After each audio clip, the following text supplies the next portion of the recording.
Hali ya hatari imetangazwa katika eneo la Kursk nchini Urusi, huku mashambulizi ya kuvuka mpaka ya wanajeshi wa Ukraine yakiendelea kwa siku ya pili. Kaimu gavana wa eneo hilo Alexei Smanov amesema hatua hiyo ni muhimu ili kupunguza nguvu ya adui katika eneo hilo na kuondoa madhara kwa raia. Maelfu ya watu wamehamishwa kutoka maeneo ya mpaka, huku madaktari wakipelekwa katika eneo hilo. Msemaji wa ikulu ya White House Karine Jean-Pierre aliulizwa kuhusu hali ilivyo katika mkutano na waandishi wa habari. Tutawasiliana na wanajeshi wa Ukraine ili kufahamu zaidi kuhusu malengo yao. Kwa ujumla, kama unavyojua, tumekuwa tukiunga mkono Ukraine kwani wanajilinda wenyewe dhidi ya uvamizi wa Urusi. Tunafikiri hilo ni muhimu kufanya tunapozungumzia kuhusu demokrasia na uhuru, na kwa hivyo tutaendelea kufanya hivyo. Ni muhimu kujilinda kutokana na mashambulizi haya, lakini kuhusu operesheni hii mahususi tunawasiliana nao ili kuona lengo lao ni nini na kuendelea kuwa makini.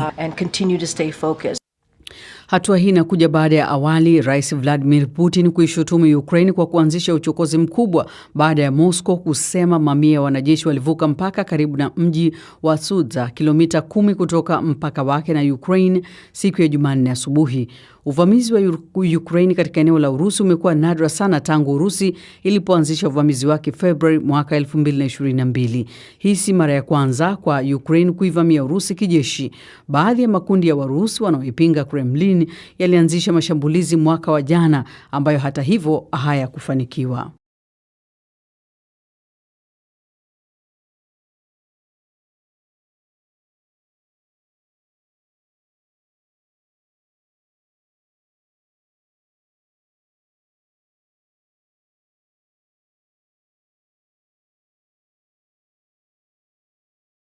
The Ukrainian army's attempts to push deeper into Russian territory have been repelled.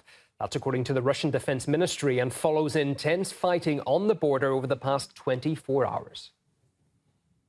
Overnight, Russian army units, together with the border units of the FSB, continued to destroy armed formations of the Ukrainian forces in areas of the Kursk region directly adjacent to the Russian-Ukrainian border. The enemy's advance deeper into Russian territory has been repelled. Well, for more, let's cross live to RT correspondent Igor Zhdanov, who's in the Kursk region where that fighting was centred. Igor, afternoon to you. Take us through what the MOD's saying about those cross-border attempts, how far they got, what's been happening, and how things look where you are.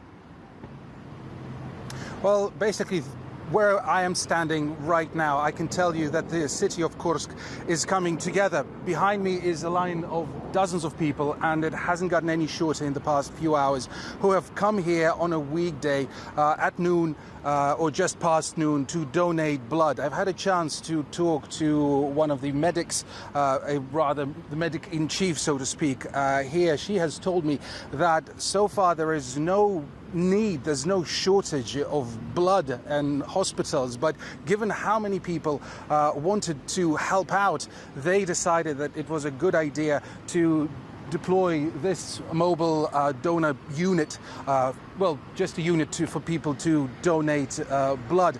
And really, it is a very popular destination here today. She has told me that at least 300 people have already passed through and donated their blood. And again, the line isn't getting any shorter. So people are really feeling the tragedy, and they are doing everything that they can in their power to help out the civilians and to help out, of course, the military, who are right now repelling the attack as we speak. According to the Russian Ministry of Defense, during the past 24 hours, at least 260 military personnel, Ukrainian militants, have been killed, and at least 50 military vehicles have been destroyed. We do know that this number includes tanks, includes APCs, infantry fighting vehicles, and so on.